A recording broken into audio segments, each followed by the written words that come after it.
I was halfway through a beer when my phone lit up with a message from Olivia. "I'll be late. Don't wait up." No explanation, no details, just those 6 words. That was the 3rd time this week. Normally, I wouldn't think much of it. She's a nurse, shifts run over, things get hectic. But lately, it had started to feel different. The texts were getting shorter, the excuses more vague, and the way she looked at me when she walked through the door at night, like I was furniture, just another thing in the house, was gnawing at me. Something wasn't right. I put the bottle down and leaned back against the couch, staring at my phone like it might offer me more answers if I waited long enough. I could have let it go, told myself I was overthinking, that I was being one of those paranoid husbands who saw problems where there weren't any. But something deep in my gut told me not to. Instead of responding, I opened up Find My iPhone. It wasn't something I ever used, but we had it linked for emergencies. The map loaded, and there she was, not at the hospital, not anywhere near it. She was across town, parked outside some apartment complex. For a few minutes, I just sat there, staring at the screen, watching the little blued, that was my wife, stay perfectly still in a place she had no reason to be. My heartbeat pounded against my ribs as my mind started pulling apart every moment from the last few months, putting them back together in a way that suddenly made too much sense. The late shifts, the sudden need for privacy, the way she turned her phone screen away whenever she got a notification, it was all right there, but I had been too stupid to see it. I grabbed my keys, tossed on a jacket, and walked out to my truck without even thinking. I didn't have a plan, didn't know what I was going to do when I got there, but I needed to see it for myself. The drive across town was a blur, my hands gripping the wheel so tightly my knuckles turned white. Every possible scenario ran through my head, each one worse than the last, but I still held on to some pathetic hope that maybe, just maybe, there was a reason for all of this that didn't involve her lying to me. When I pulled up outside the complex, I parked a few spots away and turned off my headlights. Her car was there, parked in the lot, sitting in the same place it had been when I checked the app. My stomach twisted as I scanned the building, my eyes locking onto the 2nd floor, where a single window was dimly lit. I couldn't see inside, but I didn't need to. I sat there for a minute, gripping the steering wheel, trying to breathe. Maybe I should have driven away, gone home, waited for her to come back, and given her a chance to explain. Maybe I should have called instead of showing up like some desperate idiot. But I didn't do any of those things. Instead, I opened my door, stepped out into the cool night air, and started walking toward the entrance of the building. I stood outside the apartment building, my heart pounding in my chest, the cold night air doing nothing to cool the heat crawling up my neck. I stared at the entrance, the fluorescent lights above the door buzzing faintly, the parking lot mostly empty except for Olivia's car and a few others scattered around. I had told myself 100 times during the drive here that I wasn't the kind of man who jumped to conclusions, that I needed to be rational, that I needed proof before I let my emotions take control. But standing there, knowing that my wife was inside that building when she was supposed to be at work, I realized that deep down, I already knew. The logical part of my brain was trying to hold on, trying to come up with excuses, explanations, something to cling to, but the sick feeling in my gut told me that none of them were true. I took a deep breath, shoved my hands in my pockets to stop them from shaking, and walked inside. The lobby was empty, just a small hallway with mailboxes lining the wall and a security door that led to the apartments. A keypad was mounted next to it, a red light blinking every few seconds. I had no idea what the code was, but I didn't need it. As I stood there, debating whether I should call Olivia or just wait outside and see if she came out, the door suddenly buzzed, and a man walked out, barely glancing at me as he let the door swing open behind him. I stepped forward quickly, catching it before it shut, and slipped inside before I could talk myself out of it. The hallway smelled like stale carpet and old takeout, the kind of place where people minded their own business and didn't ask questions. The walls were a dull beige, scuffed up in places, the kind of building that wasn't exactly run down, but wasn't well maintained either. I checked my phone one more time, looking at the location on the map. She was still here. 2nd floor. Apartment 2B. Every step I took up those stairs felt heavier than the last. My breath was steady, but my chest was tight, the weight of the moment pressing down on me. I wasn't thinking about what would happen when I knocked, wasn't thinking about what I would say or how I would react. All I knew was that I needed to see. I needed to know. The hallway upstairs was just as empty as the lobby, the only sound coming from a TV playing behind one of the closed doors. I stopped in front of 2B, staring at the worn numbers on the door, my pulse hammering in my ears. My hand hovered in front of the wood for a second before I forced myself to knock, firm and loud. For a moment, nothing happened. Then, footsteps. The door opened just a crack, the chain still latched, and a man's face appeared in the gap, eyes narrowing the second he saw me.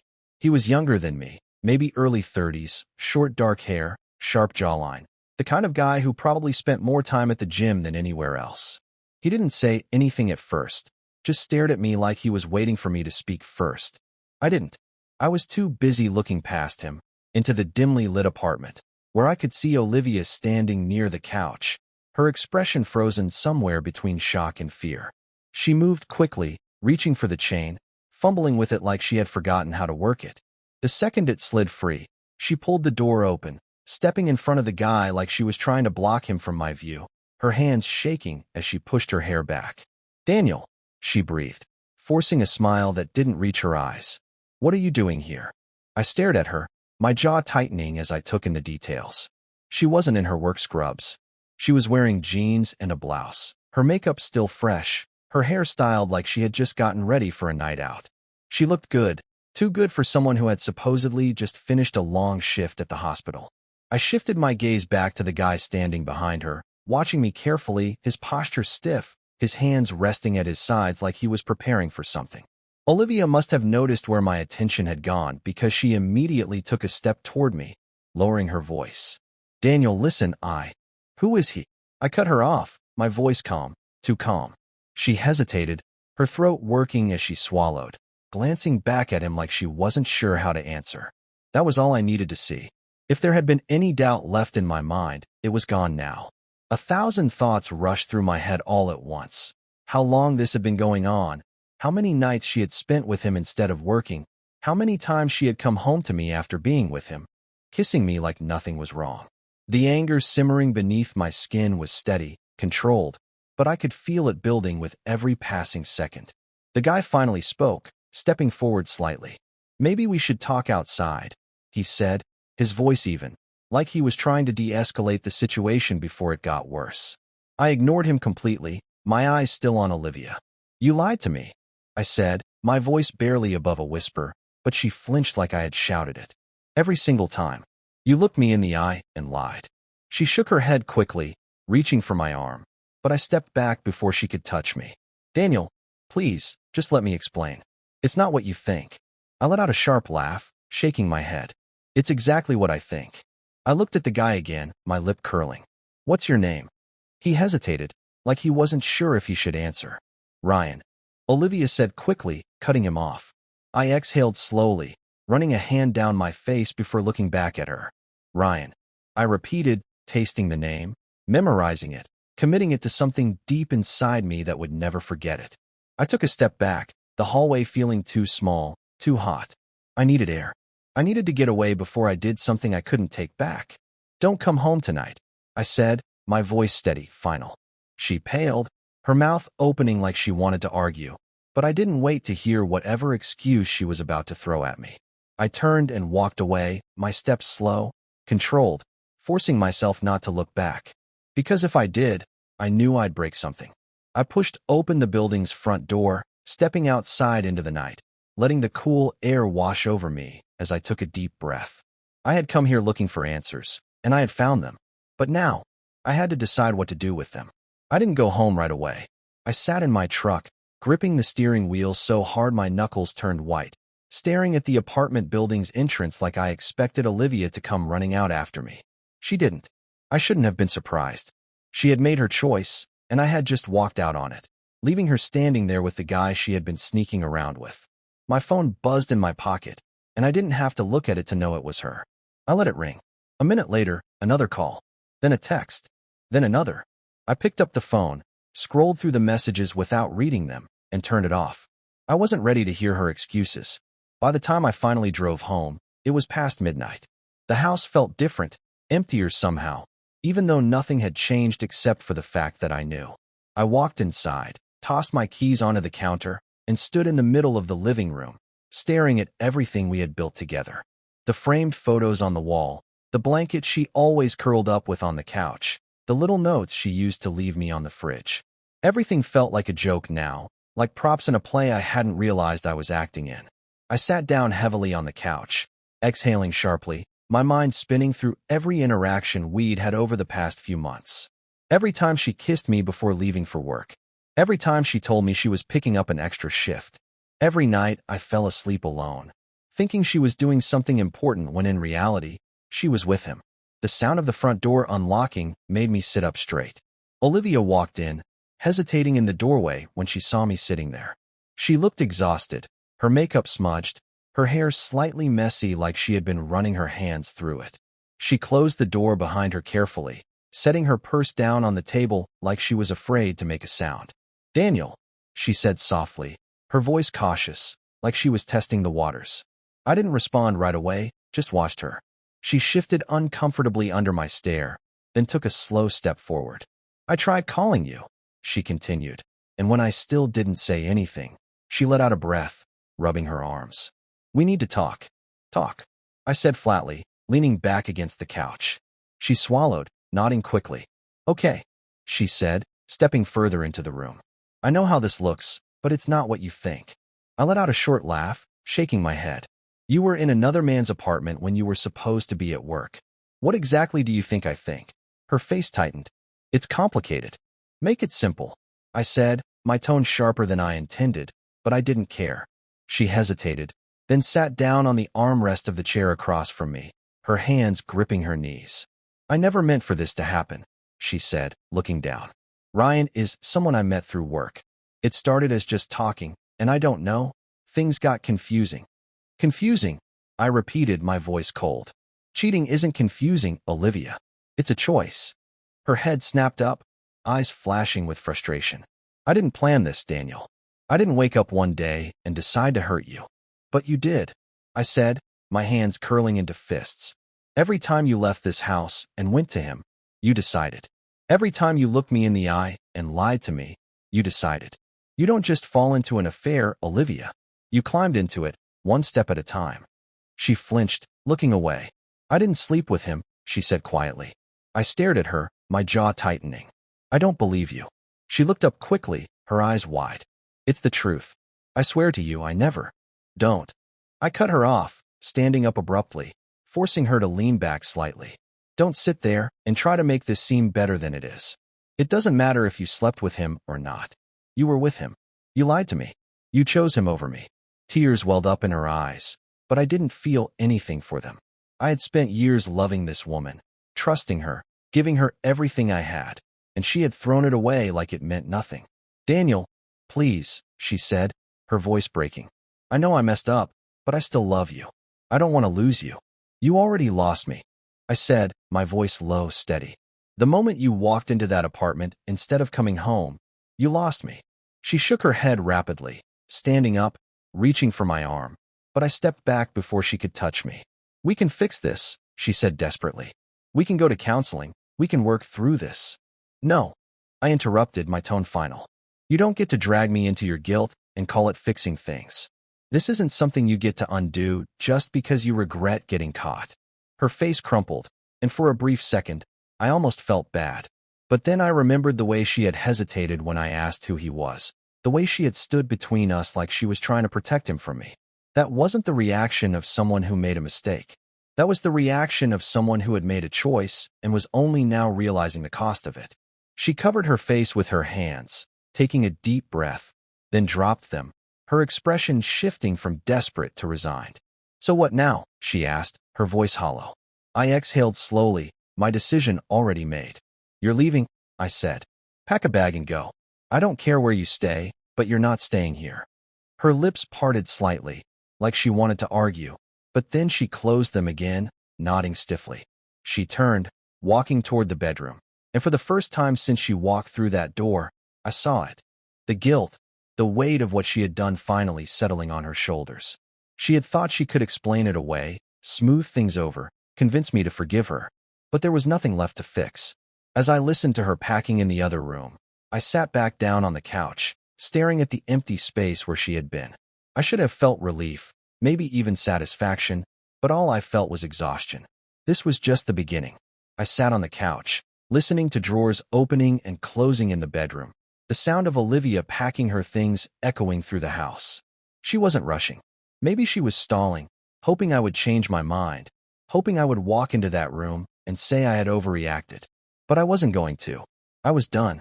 I leaned back, stretching my fingers, forcing myself to stay calm even though every part of me was screaming for something more. Throwing her out wasn't enough. She had humiliated me, betrayed me, and expected to get away with it. There was no way I was letting her walk away without consequences. I stood up and walked to the kitchen, grabbed a beer from the fridge, and took a long sip. My mind was working fast, cycling through every possible way I could make her feel even a fraction of what she had put me through. Exposing her to her family? Tempting, but they would probably just tell her they still loved her and that people make mistakes. Telling our friends? Most of them were her friends first, and I had no doubt they would take her side. That left me with one real option, the one thing that would ruin her more than anything else. I grabbed my phone, turned it back on, and scrolled through my contacts until I found what I was looking for. Paul Richards. He was Olivia's boss at the hospital. I had only met him once at a holiday party, but I remembered enough to know that he was the kind of man who took his job seriously, the kind of man who wouldn't appreciate one of his employees sneaking around with someone outside of work while using hospital shifts as an alibi. I opened up my messages and started typing. Hey Paul, this is Daniel, Olivia's husband. I need to let you know about something important. I just found out Olivia has been lying about working late shifts when she was actually meeting up with a guy she's been seeing on the side. I don't know how that fits into your hospital policies, but I figured you should know. Let me know if you want details. I stared at the message for a second, then hit send. I didn't have to wait long for a reply. Daniel, I appreciate you reaching out. That's concerning. I need to look into this. Can we talk? I smirked, standing up and walking toward the bedroom, leaning against the doorway as Olivia zipped up her suitcase. She looked up at me, her eyes still puffy from crying. But there was something else there too, relief. She thought this was the end of it, that she had gotten away with it. You're packed? I asked, my voice even. She nodded, glancing away. Yeah. Where are you going? She hesitated, biting her lip. I'll stay at a hotel for now. Then maybe with my sister for a while. I nodded slowly. Good. She shifted, fidgeting with the handle of her suitcase. Daniel, I know you hate me right now, but I never wanted to hurt you. I was just lost. I let things go too far, but I never wanted it to end like this. I tilted my head, studying her. Lost? I repeated. You were screwing around behind my back and using your job as an excuse. That's not being lost, Olivia. That's being a liar. Her face tightened, and for the first time, I saw something flicker behind her eyes, anger. Maybe she had expected me to stay broken, to sit here wallowing while she went off to her backup plan. Maybe she thought I would be weak. I wasn't screwing around, she snapped, gripping the suitcase tighter. I told you we never. I don't care. I cut her off, my voice cold. I don't care what you did or didn't do. The only thing that matters is that you weren't where you said you were. That's enough for me. She opened her mouth to argue but then closed it again, shaking her head as she grabbed her suitcase and pulled it past me. I followed her to the door, watching as she hesitated before opening it, her shoulders tense. I hope one day you can forgive me, she said quietly. I didn't respond. I didn't even look at her. I just opened the door and waited. She walked out. I shut the door behind her and locked it. I turned back to my phone and saw a missed call from Paul. I called him back immediately. Daniel, thanks for getting back to me, he said, his voice serious. I can't discuss specifics, but we do have policies about dishonesty regarding shifts. If she was lying about being at work, that's something I need to investigate. I smirked. I can give you proof, I said. Text logs. Location history. Whatever you need. He was silent for a second. Send me what you have. I did. An hour later, I got a message from him.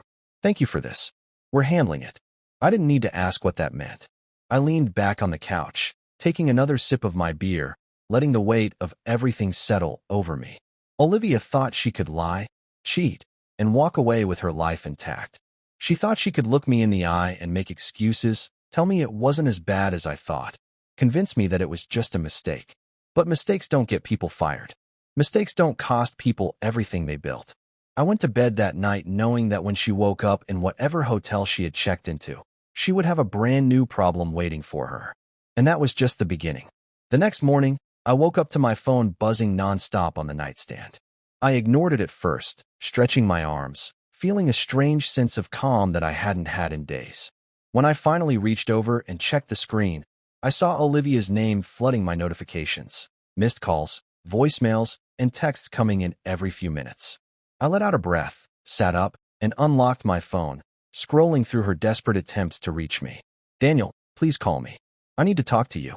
You did something, didn't you?" Paul called me in. "What did you tell him?" "I just lost my job." "You actually got me fired? What the hell is wrong with you? Pick up the phone. We need to talk."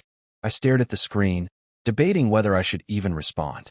She had already started spiraling, probably trying to figure out her next move, probably expecting me to feel guilty enough to soften up. But I didn't feel guilty. Not even a little. I got up, took a shower, made coffee, and sat at the kitchen table, letting her stew in the mess she created. I took my time, scrolling through the news, answering a few work emails, pretending she didn't exist for another hour. Then I called her. The second she picked up, her voice came through loud and shaky. "Daniel, what the hell did you do?" I leaned back in my chair, stirring my coffee. "Morning, Olivia. You sleep well. Don't play games with me," she snapped. "You told my boss I was lying about my shifts. You sent him proof." "I did," I said simply. She sucked in a sharp breath. "You got me fired." "You got yourself fired," I corrected. I just made sure the truth came out. There was silence on the other end, her breathing uneven, like she was trying to figure out whether to scream or beg. I could imagine her pacing whatever cheap hotel room she had checked into, trying to think of a way to manipulate me into fixing things for her. "Daniel, you don't understand," she finally said, her voice softer, controlled. "I need that job. I've worked there for years, and now it's gone. Do you even realize what you've done to me?" I took a sip of my coffee. "You should have thought about that before you spent your shifts with someone else." "It wasn't like that," she shouted, then caught herself, inhaling deeply before lowering her voice again. "I told you, nothing physical happened. You're blowing this out of proportion." I laughed, shaking my head. "You still don't get it, do you? It doesn't matter if you slept with him or not. You were hiding it. You were lying to me. And now, you're facing the consequences of your actions." "Don't give me that," she snapped. "This wasn't just about me. You wanted to punish me, and you did. Congratulations, Daniel. You ruined my life." "Your life?" I repeated, sitting up straighter. "You think your life is ruined? You think losing a job is worse than waking up one day and realizing the person you trusted the most has been lying to your face for months? Worse than knowing that every "I love you" meant nothing? Worse than spending nights alone while you were off with him? No, Olivia, your life isn't ruined. It's just inconvenient for you right now." She went silent, but I could hear her breathing, fast and shallow, like she wanted to argue but didn't know how. "You made your choice," I continued. "And now, you're dealing with the fallout. That's how life works. Actions have consequences. You thought you could sneak around, lie, and get away with it. You were wrong." She exhaled slowly, her tone shifting again, trying to find an angle that might still work. "I know I hurt you," she said carefully. "I know I messed up. But I don't want to lose you, Daniel. I don't want our marriage to end like this." I clenched my jaw, feeling a flicker of the old pain, the part of me that still wanted to believe she was the person I married, that she was still the woman who used to look at me like I was the best thing that ever happened to her. But that person was gone. Maybe she had been gone for a long time. "It already ended," I said. "The second you let someone else take my place, it was over." "Please," she whispered, her voice breaking. "Let's go to counseling. Let's talk to someone. We can fix this, Daniel. We can rebuild what we had." I ran a hand down my face, exhaling through my nose. "There's nothing left to rebuild." "You're really doing this," she muttered. "You're really going to throw everything away?" I gritted my teeth, gripping the edge of the table. "I'm not the one who threw it away, Olivia. You did. You made this choice. You knew what would happen if I found out, and you did it anyway. So don't stand there and act like I'm the one destroying this marriage. I'm just cleaning up the mess you made." She let out a shaky breath, and for a second, there was nothing but silence between us. Then, finally, she spoke again, her voice hollow. "So what happens now? You find somewhere else to live?" I said. "I'm filing for divorce." She let out a choked sound, like she was trying to hold back a sob. "You really won't even try to work through this?" "No," I said. "I won't." Another long silence, and then she sighed, the last bit of fight leaving her voice. "Okay," she murmured. "Okay, Daniel. Goodbye, Olivia," I said, then ended the call before she could say anything else. I set the phone down, feeling the weight in my chest shift, not lighter, not exactly relief, but something closer to finality. It was done. There was nothing left to talk about, nothing left to consider. The marriage was over. I finished my coffee, got up, and walked to the bedroom, opening the closet and pulling out a suitcase. It was time to pack her things and erase what was left of her from my home. Packing Olivia's things wasn't as satisfying as I thought it would be. I expected to feel relief, maybe even some kind of twisted satisfaction in getting rid of everything that reminded me of her. But instead, it felt like I was cleaning up after a storm that had already destroyed everything. I started with the clothes, pulling her shirts and dresses off their hangers and tossing them into the suitcase without bothering to fold them. Her shoes went next, then the toiletries she had left in the bathroom, the little personal items scattered around the house that she had never bothered to take with her when she left. A few hours ago, she was still trying to convince me that we could fix this, but now, looking at all of her things packed up and ready to be sent away, it was clear that there was nothing left to fix. When I zipped up the last bag, I grabbed my phone and sent her a single message. "Your stuff is packed. Come get it today. After that, I don't want to hear from you again." I didn't wait for a response. I left the suitcase by the door and stepped outside, taking in the quiet of the neighborhood.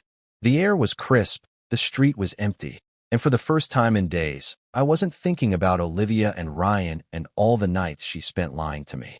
I was thinking about what came next. I was thinking about what my life was going to look like now that I wasn't wasting my time on someone who didn't deserve it. I wasn't going to sit around feeling sorry for myself. I wasn't going to spend the next few months dwelling on every lie she told me. I was going to move on, and I was going to do it fast. Olivia had already taken enough from me. She wasn't going to take another second. A few hours later, she showed up. I heard the sound of her car pulling into the driveway, but I didn't move from where I was sitting on the couch. She knocked once, then hesitated, probably expecting me to open the door and let her in, maybe even talk to her one last time. But I wasn't interested. After a few seconds, she knocked again, a little louder this time, then finally let herself in. I didn't look at her. I didn't say anything. I just sat there, staring at the TV, waiting for her to take what was hers and leave. She hesitated, standing in the doorway for a long moment, then finally walked over to her suitcase and lifted it. "That's it?" she asked quietly. "That's it," I said, my voice flat. She nodded slowly, gripping the handle of the suitcase a little tighter. "I guess this is really happening." It already happened. She let out a shaky breath, shifting her weight like she was trying to find the right words, but I wasn't interested in hearing them. I had already given her too many chances to explain herself, and every single one of them had been a waste of time. There was nothing she could say that would change what she did, and even if she begged, even if she cried, even if she promised to spend the rest of her life making it up to me, it wouldn't matter. She didn't deserve another conversation. She swallowed hard, nodding to herself like she was finally accepting the reality of the situation, then turned and walked to the door. She paused for a second, her hand on the handle, and for a brief moment, I thought she was going to say something else. But then she just opened the door, stepped outside, and left. The second she was gone, I locked the door behind her. It was done. For the first time in years, I was free.